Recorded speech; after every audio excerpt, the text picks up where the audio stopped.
when all through the house not a creature was stirring, not even a mouse.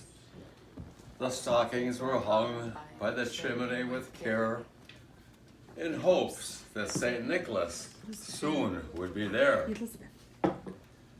The children were all nestled, all snug in their beds, while visions of sugar plums danced in their heads. And Mama in her kerchief, and I in my cap, had just settled down for a long winter's nap.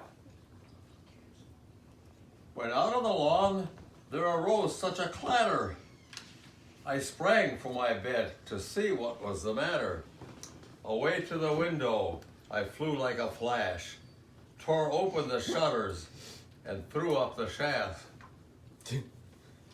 The moon on the breast of the new-fallen snow gave the luster of midday to objects below, when what to my wondering eyes should appear but a miniature sleigh and 8 tiny reindeer.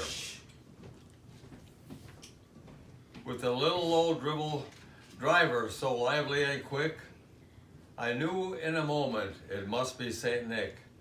More rapid than eagles his courses they came, and he whistled, and he shouted, and he called them by name.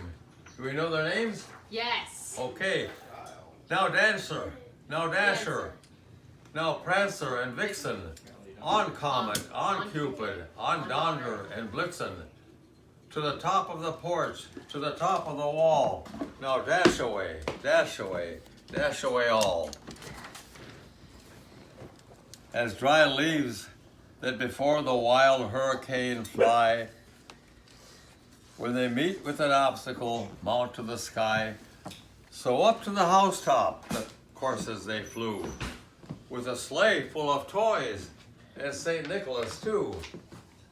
And then, in a twinkling, I heard on the roof the prancing and pawing of each little hoof. As I drew in my head and was turning around, down the chimney St. Nicholas came with a bound. He was dressed all in fur from head to his foot, and his clothes were all tarnished with ashes and soot. A bundle of toys he had flung on his back, and he looked like a peddler just opening his pack. His eyes, how they twinkled, his dimples, how merry. His cheeks were like roses, his nose like a cherry.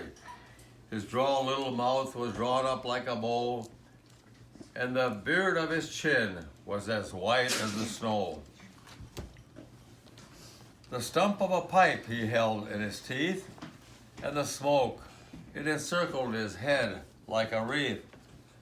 He had a broad face and a little round belly that shook when he laughed like a bowl full of jelly. He was chubby and plump, a right jolly old elf, and I laughed when I saw him in spite of myself. A wink of his eye and a twist of his head soon gave me to know I had nothing to dread.